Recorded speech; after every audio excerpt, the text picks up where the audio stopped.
Hello and welcome to Crypto Weeklies. Today we are going to talk about Avalanche and its token AVAX. We'll be talking about the retirement model, also the newly released BCA and SMA models for looking at the risk and the logarithmic regression analysis for Avalanche.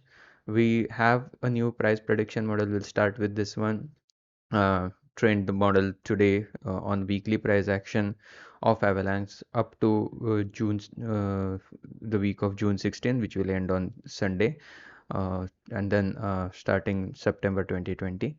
Uh, the, the the base case scenario forecasted by our model Avalanche, now the price is at around $31. Um, the base case scenario forecasted by our model, again not financial advice, between $25 and 32 or $34 between now and November 2024. The bull case for AVAX per hour model is between $34 and all the way to about $107. This is one standard deviation or 70% confidence based on historical prices.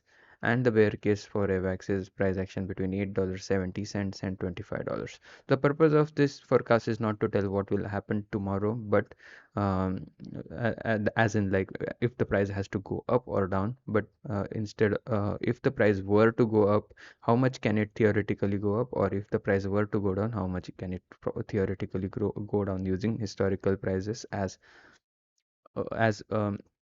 estimate.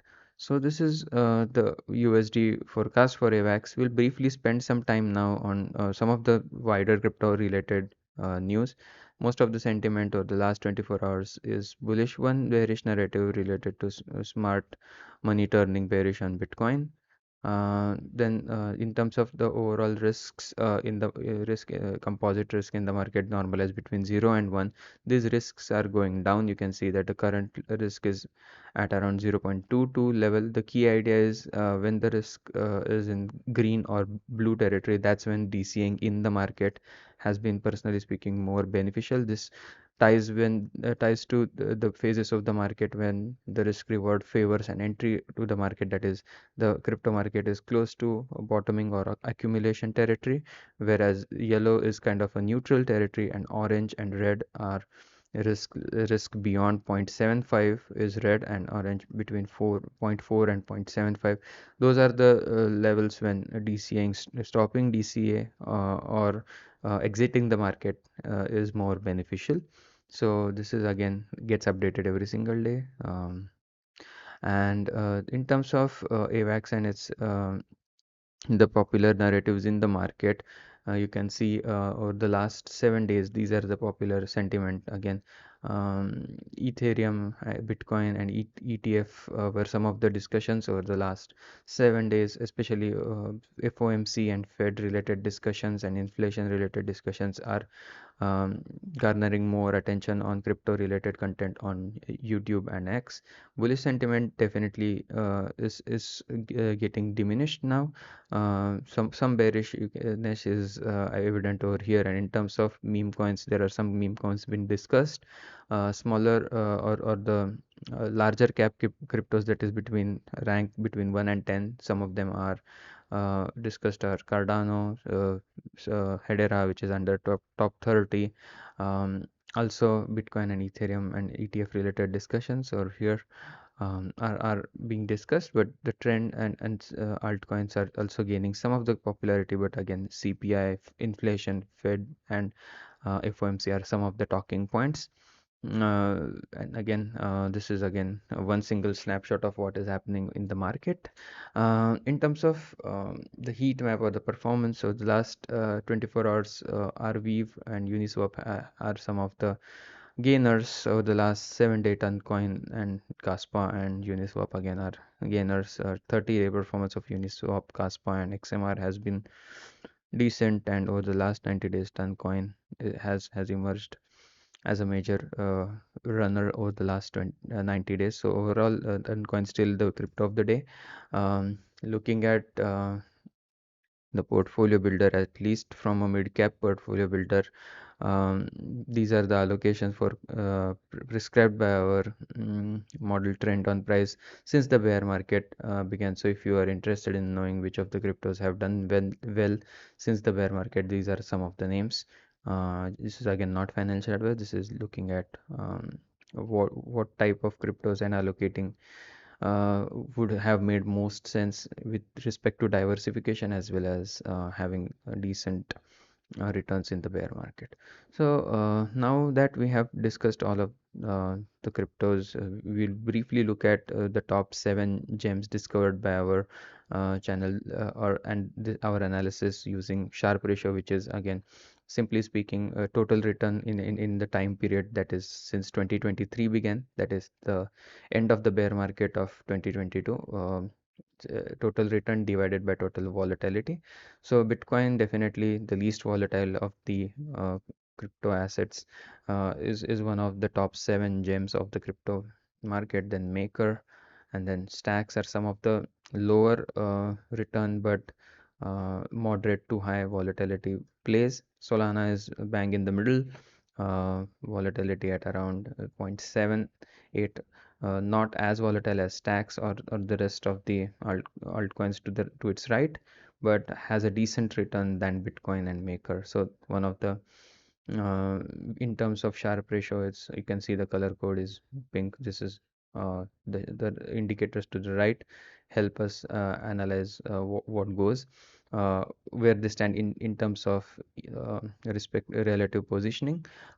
In terms of how it is calculated, the text is available for here on the top to check it out.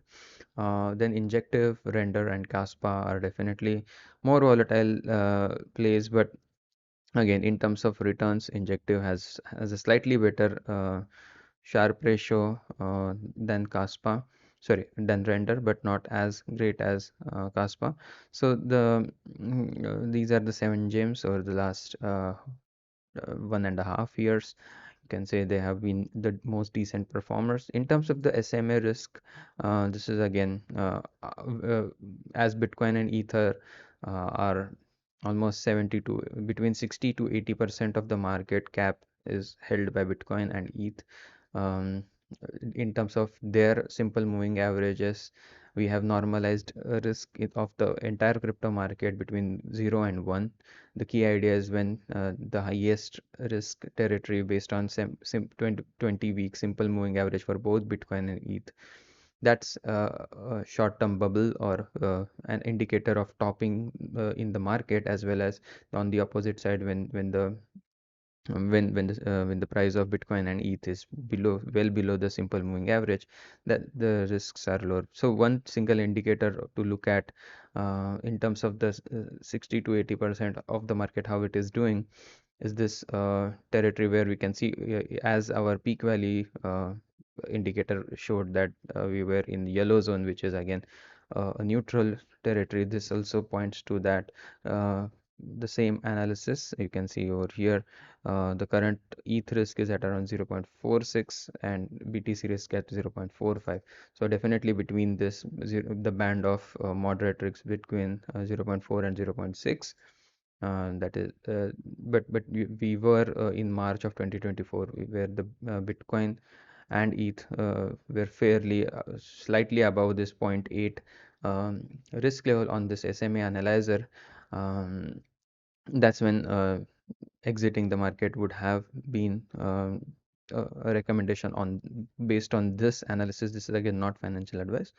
So what are we waiting for right now is to see whether the risk go back up to the high risk territory, that is Bitcoin and ETH rally above their simple moving averages, or they come back down. If they come back down, that would be again per this analysis, historically speaking, that was some of the best time to dollar cost average in the market, such as June of 2022, or even from June of 2022 up until October 2023, with some minor visits above this low risk territory. This is again one way to understand the market and make your own dollar cost averaging related decision, because Bitcoin and ETH are about always more than 60 to 80% dominance of the between 68 to 80% dominance of the overall market. This is again one single snapshot of how they are doing.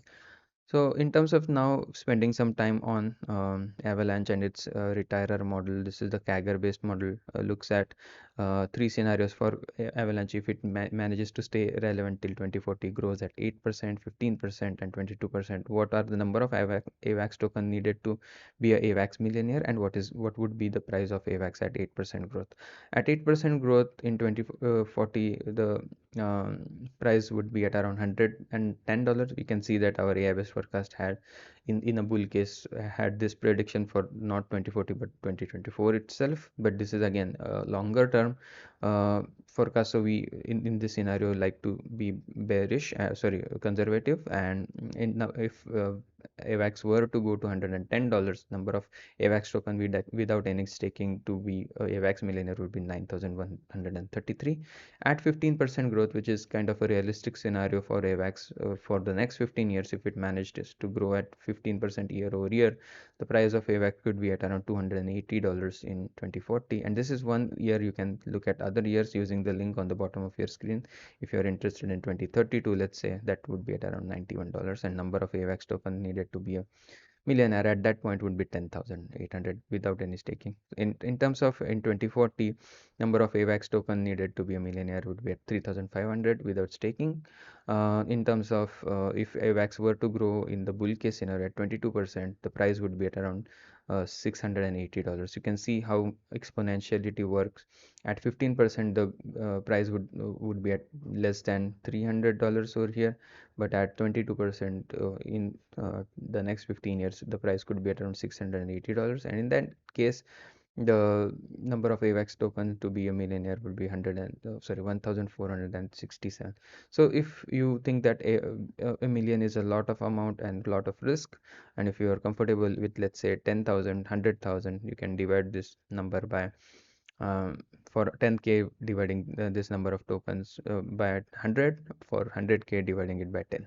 So I just wanted to highlight this retirement model. In terms of discerning right now if it's if AVAX is overvalued or undervalued based on our MVRVZ approach, the price is undervalued with respect to its historical price. In terms of regression analysis for AVAX, right now the price is below the one standard deviation regression band. The one standard deviation regression band below the price is at around $40. The level is at around $40. The price is below this $40 benchmark. That's why the price is between the -1 standard deviation to standard deviation band. So key levels to watch for AVAX is if it were to hold this 42 price were to go back to $42, then the fair value for AVAX is around $72 per our polynomial regression analysis. So those are the two key levels to watch. In terms of the new things that we have included on this analysis is the simple moving average based analyzer of the risk level for AVAX. So based on its own journey with respect to 20-week moving average, the risk level for AVAX is at around point 0.3. So the key idea is not DCAing or exiting the market when the risks are high, like they were when during October or sorry October, November, December 2021, and dollar cost averaging when the risks are low. You can see there are some instances where the price at least during June of 2022 when the price was lower than $15, this would DCing during this period would be considered more beneficial. This is again not financial advice. You can see that there are instances where this analysis gets it wrong. For example, this would have recommended that the lowest risk level was at $15, whereas the actual bottom was at around $8.80. So this is one way, but the key idea is to mix this risk analyzer with the other regression based risk analysis. So I'll just get rid of this future regression bands and look at the regression based or the linear regression or polynomial regression based DCA or DCA or risk analysis or in terms of the price. The distance between the fair value was the maximum when the price was at around the range between $20 and $8.80. Right now, for this regression based analysis, the risk level is again at 0.34. So definitely not the best time to DCA, but also not the worst time to DCA either. So based on your own risk tolerance, you can use this tool to analyze which phase of the market we are in and make your own DCA decisions, or any investment decisions or not investing decisions at your own discretion. So with this, I would like to conclude the video. Hope you like this content. If you did, please subscribe to the channel, also give this video a like, and hope to see you again tomorrow. Thank you and have a nice day. Bye bye.